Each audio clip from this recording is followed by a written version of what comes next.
মধ্যপ্রাচ্যে উত্তেজনা আরও বাড়িয়ে দক্ষিণ লেবাননে একের পর এক ড্রোন হামলা চালিয়েছে হিজবুল্লাহ যোদ্ধারা। ইরানের রাষ্ট্রীয় বার্তা সংস্থা ইরনা এর বরাত দিয়ে জানা গেছে, ইসরায়েলি আর্টিলারি হামলার জবাবে এই পাল্টা অভিযান চালানো হয়।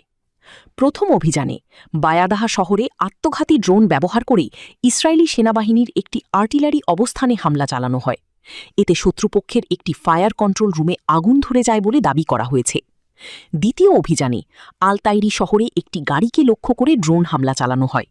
এতে সামরিক বাহিনীর কয়েকজন সদস্য আহত হয়েছেন বলে জানানো হয়েছে।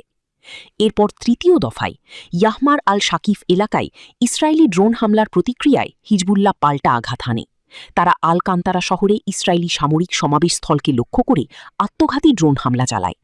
চতুর্থ অভিযানে আল মানসুরি এলাকায় হিজবুল্লাহ যোদ্ধারা 4টি ইসরায়েলি গোয়েন্দা ড্রোন ভূপাতিত করার দাবি করেছে।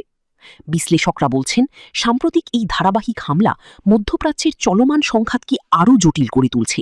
বিশেষ করে ড্রোন প্রযুক্তির ব্যাপক ব্যবহারে যুদ্ধের ধরন দ্রুত পরিবর্তিত হচ্ছে।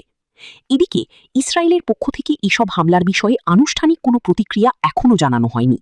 সব মিলিয়ে দক্ষিণ লেবানন সীমান্ত এখন এক নতুন সংঘাতের কেন্দ্রবিন্দুতে পরিণত হয়েছে, যেখানে যে কোনো সময় পরিস্থিতি আরও ভয়াবহ রূপ নিতে পারে বলে আশঙ্কা করা হচ্ছে।